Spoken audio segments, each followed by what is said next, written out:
Hey everyone, you're watching News Insights. Other times I would say my most patients minimum period that has lasted the effect is 5 years. I have not got anybody who has come back at before 5 years. Um, I would again, patient choosing the patient is extremely important. So I would not do it beyond 70 because we are not very sure of the physiological age of the patient and the actual health of the cells.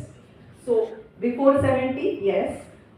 Very chronic diabetes or chronic debilitating diseases in patients, I would refrain from doing regenerative because your body has to support that whole thing. That's the second one. Third contraindication I would say is cancer, active cancer. Whoever comes to you, total Yeah. osteoarthritis, grade 1, 2, 3. Yeah. So everybody who advise this adipose tissue. No, not at all, not at all.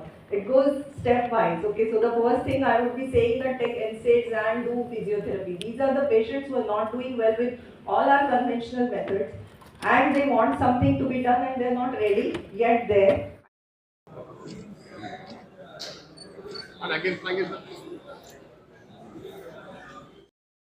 ನಮಸ್ಕಾರ. ಇದು ನಮ್ಮ ಬೆಂಗಳೂರು ನಗರದ 28ನೇ ವಾರ್ಷಿಕ orthopaedic ವೈದ್ಯರ ಅಂದರೆ ಮೂಳೆ ಚಿಕಿತ್ಸಾ ವೈದ್ಯರ ಸಮ್ಮೇಳನ. ಇದು 28ನೇ ಬಾರಿ ನಡೀತಾ ಇದೆ ಬೆಂಗಳೂರಿನಲ್ಲಿ. ಇಲ್ಲಿಗೆ ಸುಮಾರು ನಮ್ಮ ಬೆಂಗಳೂರು ನಗರದಲ್ಲಿ 1000ಕ್ಕಿಂತ ಹೆಚ್ಚು ಆರ್ಥೋಪೆಡಿಕ್ ವೈದ್ಯರಿದ್ದಾರೆ. ಅವರೆಲ್ಲರೂ ಸೇರಿ ಇಲ್ಲಿ ಒಗ್ಗೂಡಿ ರಿಸರ್ಚ್ ಬಗ್ಗೆ, ಅಕಾಡೆಮಿಕ್ಸ್ ಬಗ್ಗೆ, ಫ್ಯೂಚರ್ ಬಗ್ಗೆ ಡಿಸ್ಕಸ್ ಮಾಡಿ ನಿರ್ಣಯಗಳನ್ನು ತಗೊಳ್ಳುವಂಥ ಸಮ್ಮೇಳನ ಇದು. ಸೊ ಇದು 1.5 ದಿನ ನಡೆಯುತ್ತೆ ಸರ್.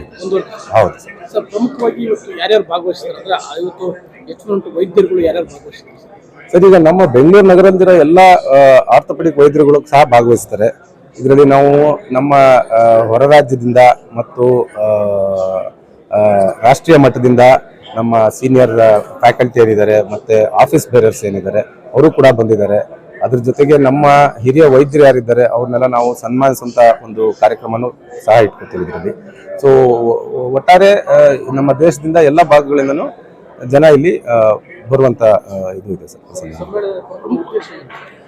ಸಮ್ಮೇಳನದ ಪ್ರಥಮ ಉದ್ದೇಶ ಅದೇ ನಮ್ಮದು ರಿಸರ್ಚ್ ಏನಿದೆ ವೈದ್ಯಕೀಯ ಕ್ಷೇತ್ರದಲ್ಲಿ, ಹೆಚ್ಚಾಗಿ ಮೂಳೆ ಶಸ್ತ್ರಚಿಕಿತ್ಸಾ ಕ್ಷೇತ್ರದಲ್ಲಿ ಏನು ಹೊಸ ಟೆಕ್ನಾಲಜಿಗಳು ಬಂದಿದ್ದಾವೆ, ಏನು ಹೊಸ ಶಸ್ತ್ರಚಿಕಿತ್ಸೆಗಳು ಬಂದಿದ್ದಾವೆ ಅದನ್ನು ಅಳವಡಿಸಿ ಮತ್ತು ನಮ್ಮ ಹೊಸ ಇವರು ವೈದ್ಯರುಗಳು ಯಾರು ನಾವು ಜೂನಿಯರ್ ಡಾಕ್ಟರ್ಸ್ ಅಂತ ಹೇಳ್ತೀವಿ ಅವ್ರಿಗೆ ಇದು ಒಂದು ಒಳ್ಳೆ ಅವಕಾಶ ಇರುತ್ತೆ. ಇದು ನಮ್ಮ ಸೀನಿಯರ್ಸ್ನೆಲ್ಲ ನೋಡಿ ಅವರು ಕಲ್ತ್ಕೊಂಡು ಅದನ್ನು ಅವರ ಪ್ರಾಕ್ಟೀಸಲ್ಲಿ ಅದನ್ನು ಅಳವಡಿಸ್ಕೊಂಡು ಒಟ್ಟಾಗಿ ನಮ್ಮ ಪೇಷಂಟ್ಸ್ಗಳಿಗೆ ಅಂದರೆ ರೋಗಿಗಳಿಗೆ ಹೆಚ್ಚಿನ ಮತ್ತು ಒಳ್ಳೆಯ ಉತ್ತಮ ಮಟ್ಟದ ಚಿಕಿತ್ಸೆ ಕೊಡೋದ್ರಲ್ಲಿ ಅನುಕೂಲ ಆಗುತ್ತೆ. ಸುಮಾರು 800ರಿಂದ 1000 ಜನ ವೈದ್ಯರು, ಆರ್ಥೋಪೆಡಿಕ್ ವೈದ್ಯರು ಭಾಗಿಯಾಗಿದ್ದಾರೆ. ಪ್ರಮುಖವಾಗಿ ಹೊಸ ಟೆಕ್ನಾಲಜಿ ಇವತ್ತು ನೀ ಪ್ರಾಬ್ಲಮ್ ತುಂಬಾ ಇದೆ. ಹೌದು. ಎಲ್ಲ ಕಡೆನೂ ಕೂಡ ಸಹಜವಾಗಿ ಅದು ನೀ ಪ್ರಾಬ್ಲಮ್ ಎಲ್ಲ ಜನ. ಹೌದು ಸರ್. ಅದ್ರ ಬಗ್ಗೆ ಅದನ್ನು ತಡೆಗಟ್ಟಲಿಕ್ಕೆ ಸೊ ಏನು ಟೆಕ್ನಾಲಜಿ? ಅದೇ ಸರ್, ಈಗ ನೀವು ಹೇಳಿದಾಗೆ ಮಂಡಿಯ ಶಸ್ತ್ರಚಿಕಿತ್ಸೆ ಮತ್ತು ಮಂಡಿಯ ತೊಂದರೆಗಳು ಜಾಸ್ತಿನೇ ಕಂಡು ಬರುತ್ತವೆ ನಮಗೆ ಪೇಷಂಟ್ಗಳನ್ನ ನೋಡಿದಾಗ. ಸೊ ಅದ್ರ ನಿಟ್ಟಿನಲ್ಲಿ ಈಗ ಹೊಸ ಇನ್ನೋವೇಷನ್ಸ್ ಬಂದಿದ್ದಾವೆ. ಅಂದರೆ ಇತ್ತೀಚೆಗೆ ನಡೀತಾ ಇರೋದೇನು ಅಂತಂದರೆ ರೋಬೋಟಿಕ್ ಸರ್ಜರೀಸ್ ಅಂತ ಬಂದಿದೆ. ಸೊ ಅದ್ರ ಬಗ್ಗೆ ಡಿಸ್ಕಷನ್ ಈಗ ನೀವು ನೋಡ್ತಾ ಇರ್ಬೋದು. ಈಗ ಸದ್ಯಕ್ಕೆ ನಡೀತಾ ಇರೋ ಲೆಕ್ಚರು ರೋಬೋಟಿಕ್ ಮಂಡಿ ಶಸ್ತ್ರಚಿಕಿತ್ಸೆ ಬಗ್ಗೆನೇ ನಡೀತಾ ಇರೋದು. ಸೊ ಈ ಥರ ಹಲವಾರು ಟಾಕ್ಸ್ಗಳು ಇರ್ತವೆ, ಲೆಕ್ಚರ್ಗಳು ಇರ್ತವೆ. ಸೊ ಇದನ್ನ ನೋಡಿಕೊಂಡು ನಮ್ಮ ವೈದ್ಯರುಗಳು ಬೇರೆಯವರೆಲ್ಲರೂ ಮತ್ತು ನಮ್ಮ 1.5 ದಿನ ನಡೀಲಿದೆ ಸರ್. ಇದು ನಿಮ್ಯಾನ್ಸ್ ಕನ್ವೆನ್ಷನ್ ಸೆಂಟರ್ ಬೆಂಗಳೂರಲ್ಲಿ ಇವತ್ತು ಮತ್ತು ನಾಳೆ ಮಧ್ಯಾಹ್ನದವರೆಗೂ ನಡೀಲಿದೆ ಸರ್. ಅಂದರೆ ಈಗ ಏನು ಹೇಳ್ತೀರಿ, ಇವತ್ತು ಭಾಳಷ್ಟು ವೈದ್ಯರುಗಳು ಕೂಡ ಭಾಗವಹಿಸಿದ್ದಾರೆ. ಹೌದು ಸರ್. ಹೊಸ ಹೊಸ ಟೆಕ್ನಾಲಜಿ ಬಗ್ಗೆ ಏನು ಹೇಳ್ತಾರೆ? ಅದೇ ಇದು ಎಲ್ಲ ಹೊಸ ಟೆಕ್ನಾಲಜಿಗಳು ನಾವು ಡಿಸ್ಕಸ್ ಮಾಡೋದ್ರಿಂದ ಈಗೇನು ನಮ್ಮದು ಈಗ ಯೂನಿವರ್ಸಲಿ ಅಂದರೆ ವರ್ಲ್ಡಲ್ಲಿ ಏನು ನಡೀತಾ ಇದೆ, ಜಗತ್ತಿನಲ್ಲಿ ಏನೇನು ಹೊಸ ಟೆಕ್ನಾಲಜಿಗಳು ನಡೀತಾ ಇದ್ದಾವೆ ಅದ್ರ ಬಗ್ಗೆ ಎಲ್ಲ ನಾವು ವಿಮರ್ಶೆ ಮಾಡಿ ಅದು ನಮ್ಮ ಯಂಗ್ ಡಾಕ್ಟರ್ಸ್ಗೆ ಅದ್ರ ಬಗ್ಗೆ ಏನು ಕೋಚಿಂಗ್ ಕೊಡೋದಾಗಲಿ, ಟ್ರೈನಿಂಗ್ ಕೊಡೋದಾಗಲಿ ಇದನ್ನೆಲ್ಲ ಕೊಡೋದ್ರಿಂದ ಅವರು ಅದನ್ನು ಅಳವಡಿಸ್ಕೊಂಡು ಅದರಲ್ಲಿ ಟ್ರೈನ್ ಆಗಿ ಮುಂದೆ ಅವರು ಅದರಲ್ಲಿ ಪರಿಣಿತಿ ಹೊಂದಲು ಅವರಿಗೆ ಅವಕಾಶ ಸಿಗುತ್ತೆ ಸರ್. ನಾನು ಡಾಕ್ಟರ್ ಅವಿನಾಶ್ ಅಂತ, ಬೆಂಗಳೂರು ಆರ್ಥೋಪೆಡಿಕ್ ಸೊಸೈಟಿಯ ಅಧ್ಯಕ್ಷ ನಾನು. ಸೊ ಈ ಕಾರ್ಯಕ್ರಮ ನಮ್ಮ ಅಧ್ಯಕ್ಷತೆಯಲ್ಲಿ ನಡೀತಾ ಇದೆ ಸರ್. ಅವಿನಾಶ್ ಪೂರ್ವ ಅಧ್ಯಕ್ಷನಾಗಿದ್ದೆ. ಈ ಸಂದರ್ಭದಲ್ಲಿ ಒಂದು ವಿಚಾರ ಹೇಳಕ್ಕೆ ಇಷ್ಟಪಡ್ತೀನಿ. ಡಾಕ್ಟರ್ ಅವಿನಾಶ್ ಪಾರ್ಥಸಾರಥಿ ಅವರು ಈ ವರ್ಷ ಅಧ್ಯಕ್ಷರಾಗಿ ಕಾರ್ಯವಹಿಸ್ಕೊಂಡ್ಮೇಲೆ ಈ ಹಲವಾರು ನ್ಯಾಷನಲ್ ಕಾನ್ಫರೆನ್ಸಸ್ ನಮಗೆಲ್ಲ ತಿಳಿದಿರಂಗೆ ಇಂಡಿಯನ್ ಆರ್ಥೋಪೆಡಿಕ್ ಅಸೋಸಿಯೇಷನ್ ಕಾನ್ಫರೆನ್ಸು ಡಿಸೆಂಬರಲ್ಲಿ ಬೆಂಗಳೂರಲ್ಲಿ ನಡೀತು, ಅರಮನೆ ಮೈದಾನದಲ್ಲಿ. ಅದು ಡಾಕ್ಟರ್ ಅವಿನಾಶ್ ಅವರ ಅಧ್ಯಕ್ಷತೆಯಲ್ಲಿ. ಮತ್ತೆ 2 ತಿಂಗಳ ನಂತರ ಫೆಬ್ರವರಿನಲ್ಲಿ ಡಾಕ್ಟರ್ ಶಿವಕುಮಾರ್ ಅವರು ಆರ್ಗನೈಸಿಂಗ್ ಚೇರ್ಮನ್ ಆಗಿದ್ದರು. ಕರ್ನಾಟಕ ಸ್ಟೇಟ್ ಕಾನ್ಫರೆನ್ಸ್ನು ಬೆಂಗಳೂರಲ್ಲಿ ನಡೀತು. ಅದಲ್ಲದೆ ಆರ್ಥ್ರೋಸ್ಕೋಪಿ ಸ್ಪೆಷಾಲಿಟಿ ಕಾನ್ಫರೆನ್ಸಸ್, ಆರ್ಥ್ರೋಸ್ಕೋಪಿ ನಡೆದಿದೆ, ಹ್ಯಾಂಡ್ ಸರ್ಜರಿ ಕಾನ್ಫರೆನ್ಸ್ ನಡೆದಿದೆ, ಮತ್ತು ಸ್ಪೈನ್ ಬೆನ್ನು ಮೂಳೆ ಚಿಕಿತ್ಸಾ ತಜ್ಞರ ನ್ಯಾಷನಲ್ ಕಾನ್ಫರೆನ್ಸ್ ಎಲ್ಲ 4 ರಿಂದ 5 ರಾಷ್ಟ್ರೀಯ ಸಮ್ಮೇಳನಗಳು ನಡೆದಿದೆ, 1 ರಾಜ್ಯ ಮಟ್ಟದ್ದು. ಅದಲ್ಲದೆ ಈ ಕಿರೀಟ ಅಂತಲೇ ಹೇಳಬೇಕು, ಇವತ್ತು concluding of this entire year successful tenure ಮುಗಿಸೋದಕ್ಕೆ ಇವತ್ತು Bangalore orthopaedic society annual conference. ಪ್ರತಿಯೊಂದು ಕಾನ್ಫರೆನ್ಸಲ್ಲೂ ಹೆಚ್ಚು ಇಂಟ್ರಾಕ್ಷನ್ ಆಗಿದೆ. ಆರ್ಥೋಪೆಡಿಕ್ ಸರ್ಜನ್ಗಳಿಗಾಗಲಿ ಆಮೇಲೆ ಪೇಷಂಟ್ಗಳಿಗಾಗಲಿ ಉನ್ನತ ಮಟ್ಟದ ಚಿಕಿತ್ಸೆ ಕೊಡೋಕ್ಕೆ ಇದರಲ್ಲಿ ತುಂಬ ತರ್ಕ ನಡೆದಿದೆ. Thank you.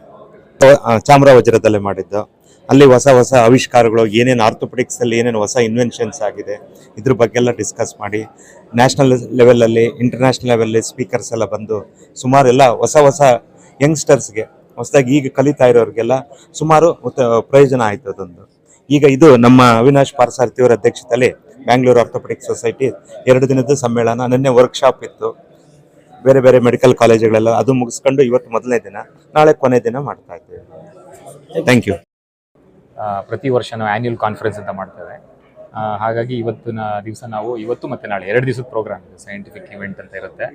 ಇದರ ಉದ್ದೇಶ ಏನಪ್ಪ ಅಂತಂದರೆ, ಈಗ this is like sharing knowledge. ಇಲ್ಲಿ ಬೇರೆ ಬೇರೆ ಕಡೆಯಿಂದ ನಾವು ಫ್ಯಾಕಲ್ಟೀಸ್ ಅಂದರೆ ಸ್ಪೀಕರ್ಸ್ನ ಕರೆಸ್ತೀವಿ. ನಮ್ಮಲ್ಲೂ ಕೆಲವು ಸುಮಾರು ಟ್ಯಾಲೆಂಟೆಡ್ ಆರ್ಥೋಪೆಡಿಕ್ ಸರ್ಜನ್ಸ್ ಇದ್ದಾರೆ, ಅವರು ಕೂಡ ಬಂದು ಅವರ ಕೆಲಸ ಕಾರ್ಯದ ಬಗ್ಗೆ ವಿವರಿಸಿ ಹೇಳ್ತಾರೆ. ಇದರಿಂದ ಏನಪ್ಪ ಆಗುತ್ತೆ ಅಂತಂದರೆ ಎಲ್ಲರಿಗೂ, ಎಸ್ಪೆಷಲಿ ಜೂನಿಯರ್, ಈಗ ಯಾರ್ಯಾರು ಈಗ ಹೊಸದಾಗಿ ಈ ಆರ್ಥೋಪೆಡಿಕ್ ಪೋಸ್ಟ್ ಗ್ರಾಜುಯೇಷನ್ ಮಾಡ್ತಾ ಇದ್ದಾರೆ ಮತ್ತು ಹೊಸದಾಗಿ ಕಲ್ತ್ಕೊತಾ ಇದ್ದಾರೆ, ಅವರಿಗೆಲ್ಲ ನಾಲೆಜ್ ಡೆವಲಪ್ಮೆಂಟ್ ಅಷ್ಟೇ ಇದೆಲ್ಲ, ಲೈಕ್ ಶೇರಿಂಗ್. ಸೊ ಅದು ಒಂದು ಉದ್ದೇಶ. ಅದಷ್ಟೇ ಅಲ್ಲದೆ ಇದರಲ್ಲಿ ನಾವು ಬೇರೆ ಈಗ ನಮ್ಮ ಇವೆಂಟ್ ಮ್ಯಾನೇಜ್ಮೆಂಟ್ಗೆ ಇದು ಪಾರ್ಟಿಸಿಪೆಂಟ್ ನಮ್ಮ ಸಪೋರ್ಟರ್ಸ್ ಎಲ್ಲ ಫಾರ್ಮಸಿ ಸಪೋರ್ಟ್ಸ್ ಇರ್ತಾರೆ, ಅವ್ರವ್ರದ್ದು ಪ್ರಾಡಕ್ಟ್ಸ್ಗಳು ಕೆಲವೊಂದು ಡಿಸ್ಪ್ಲೇ ಎಲ್ಲ ಇರ್ತದೆ. ಇದು ಕೆಲವೊಂದು ಬೇರೆ ಬೇರೆ ಇನ್ಸ್ಟ್ರೂಮೆಂಟ್ಸು, ಇಂಪ್ಲಾಂಟ್ಸ್ಗಳು, ಡಿಸೈನ್ಗಳು ಬೇರೆ ಬೇರೆ ಎಲ್ಲ ಚೇಂಜ್ ಆಗ್ತಿರ್ತದೆ. ಅದ್ರ ಬಗ್ಗೆನೂ ಕೂಡ ಮಾಹಿತಿಗಳು ಇಲ್ಲಿ ಎಲ್ಲರಿಗೂ ಅವೇರ್ನೆಸ್ ಸ್ಪ್ರೆಡ್ ಆಗ್ತದೆ ಎಲ್ಲರಿಗೂ. So basically it's like sharing the knowledge, spreading awareness among all the orthopaedic fraternity. ಏನು ಹೇಳಕ್ಕೆ ಇಷ್ಟಪಡ್ತಾರೆ orthopaedic? And over the years ಈಗ ಹಲವಾರು ವರ್ಷಗಳಿಂದ ಸಾಕಷ್ಟು ಅದರಲ್ಲಿ ಅಡ್ವಾನ್ಸಸ್ ಅಂದರೆ ಬದಲಾವಣೆಗಳು ಚೇಂಜ್ ಆಗ್ತಾ ಇದ್ದಾವೆ. ಇನ್ನಷ್ಟು ಉತ್ಕೃಷ್ಟ ಉನ್ನತ ಮಟ್ಟಂತ ನಮ್ಮಲ್ಲಿ ಸಲಕರಣೆಗಳು ಬರ್ತಾ ಇದೆ, ಇಂಪ್ಲಾಂಟ್ಸ್ಗಳು ಬರ್ತಾ ಇದೆ, ಟೆಕ್ನಿಕ್ಸ್ಗಳು ಇಂಪ್ರೂವ್ ಆಗ್ತಾ ಇದೆ. ಇದರಿಂದ ಪೇಷಂಟ್ಸ್ಗಳಿಗಂತೂ ಡೆಫಿನೆಟ್ಲಿ ಬೆನಿಫಿಟ್ ಆಗುತ್ತೆ ಅಂತ ಹೇಳೋಕ್ಕೆ ಇಷ್ಟಪಡ್ತೀನಿ. ನಾವೆಲ್ಲ ಕಂಪ್ಲೀಟ್ ನಮ್ಮ ನಾಲೆಡ್ಜ್ ಇಂಪ್ರೂವ್ ಮಾಡ್ಕೊಳ್ಳೋಕೆ ಸಾಧ್ಯ. ಜೊತೆಗೆ ಎಲ್ಲರೂ ಜೊತೆಗೆ ಫ್ರೆಂಡ್ಶಿಪ್ ಫೆಟರ್ನಿಟಿ ಏನಿದೆ ಎಲ್ಲ ಒಬ್ರಿಗೊಬ್ಬರು ಮೀಟ್ ಮಾಡ್ತೀವಿ. ಇಲ್ಲಾಂದರೆ ಬೆಳಗಾವಿನಾಗ ಇದ್ದಾರನ್ನ ಅಥವಾ ಬೆಂಗಳೂರಿನಾಗ ಇದ್ದಾರನ್ನ ಯಾರನ್ನೂ ಕಾಣೋಕ್ಕಾಗೋದಿಲ್ಲ. ಇದೊಂದು ಭಾಳ ಸುಸಂದರ್ಭ. ಎಷ್ಟು ಆತ್ಮೀಯವಿದ್ದಾವೆ. ಫಾರ್ ಎಕ್ಸಾಂಪಲ್ ಏನು ನಮ್ಮ ಅಕ್ಕಪಕ್ಕ ನಿಂತಿದ್ದಾರೆ ಎಲ್ಲ ನಮ್ಮ ಆತ್ಮೀಯ ಗೆಳೆಯರು. ಈಗ ಒಂದು ನಮ್ಮ ಎಕ್ಸ್ಚೇಂಜ್ ಆಫ್ ಥಾಟ್ಸು, ಮತ್ತು ಯಾರಿಗೂ ಒಂದು ಈಗೋಯಿಸಮ್ ಇಲ್ಲ ಇಲ್ಲಿ. ಎಲ್ಲ ಆರ್ಥೋಪೆಡಿಕ್ಸ್ ನೀವು ಕೇಳಿದಂಗೆ ಆರ್ಥೋಪೆಡಿಕ್ಸ್ ಮನುಷ್ಯನಿಗೆ ಹೆಂಗೆ ಗೊತ್ತಾ, ಮಾನವ ದೇಹವು ಮೂಳೆ ಮಾಂಸದ ತಡಿಕೆ, ಅದರೊಳಗೆ ಇರುವುದು 106 ಬಯಕೆ ಅಂತ. ಮೂಳೆ ಮಾಂಸದ ತಡಿಕೆ ಇಲ್ಲದಿರೋದು ನಿಮ್ಮ ದೇಹ ಎಲ್ಲಿರುತ್ತೇವೆ, ಆ ದೇಹಕ್ಕೆ ಬೇಕಾಗಿರತಕ್ಕಂಥ ವಸ್ತುನೇ ಇಂಪಾರ್ಟೆಂಟು. ನೀನು ನಿಂತಿರೋದು ಈಗ ಅದಕ್ಕೆ ಅದೇ ಆರ್ಥೋಪೆಡಿಕ್ಸ್ ಹೇಳುತ್ತದೆ. ಈ ಇದರಲ್ಲಿ ನಾರ್ಮಲ್ ಆಗಿರ್ತಕ್ಕಂಥ ಬೋನ್ಸ್ಗಳು ಹೆಂಗಿರ್ತವೆ, ಅಸ್ಥಿ ಚಿಕಿತ್ಸಾ ಅಂತ ಏನು ಹೇಳ್ತೀವಿ, ಅಸ್ಥಿ ಎಲುಬು ಕೀಲು ಚಿಕಿತ್ಸೆ ಭಾಳ ಮುಖ್ಯವಾದ ಅಂಗ. ಮೊದಲು ಒಂದು ಸರ್ತಿ ಏನು ಬಗ್ಗೆ ಜನರಲ್ ಸರ್ಜರಿ ಒಳಗಡೆ ಎಲ್ಲ ಸೇರ್ಕೊಂಡಿದ್ವು. ಆನ್ಸಿಲರಿ ಡಿಪಾರ್ಟ್ಮೆಂಟು ENT ಇರ್ಬೋದು, ಆರ್ಥೋಪೆಡಿಕ್ಸ್ ಇರ್ಬೋದು, ಎಲ್ಲ ಒಂದು ಕಡೆ ಇತ್ತು. ಈಗ ಸುಮಾರು 90ನೇ ಇಸ್ವಿಯಿಂದ ನಾವು ಏನು ವಿಕ್ಟೋರಿಯಾ ಹಾಸ್ಪಿಟಲಲ್ಲಿ ಮೊದಲನೇ ದಿವಸದಿಂದ ನಾನು ಈ ಸಂಘಕ್ಕೆ ಮೆಂಬರ್ ಆಗಿದ್ದೇನೆ. ನಮ್ಮ ಸೀನಿಯರ್ ಪ್ರೊಫೆಸರ್ಸ್ಗಳು ಪರ್ಟಿಕ್ಯುಲರ್ಲಿ ಡಾಕ್ಟರ್ ಹನುಮಂತಯ್ಯನವರು ಮತ್ತು doctor T V Mariyappa, Nagaling ಶೆಟ್ಟರು, ಶಿವಪ್ರಕಾಶು, ಈರಪ್ಪ ರೆಡ್ಡಿ, TR ನಾಗರಾಜು. ನಮಗಂತೂ TR ನಾಗರಾಜ್ ಕಂಡು ಭಾಳ ಆತ್ಮೀಯವಾಗಲ್ಲ. ಈಗ ಕೆಲವು ಜನದಲ್ಲಿ ಭಾಳಷ್ಟು ಜನ ಇಲ್ಲ ಇವಾಗ, ಆದರೆ ಅವ್ರ ನೆನಪು ಮಾತ್ರ ಎಂದು ಅಳಿಸಿ ಹೋಗೋದಿಲ್ಲ. ಇದು ಭಾಳ ಅಸ್ಥಿ ಚಿಕಿತ್ಸೆ ಬಗ್ಗೆ ಭಾಳ ಹೇಳ್ತಾ ಹೋದ್ರೆ ಬೇಕಾದಷ್ಟಿದೆ. ಆದ್ದರಿಂದ ನನ್ನ ಅನಿಸಿಕೆ, orthopaedics is N important subject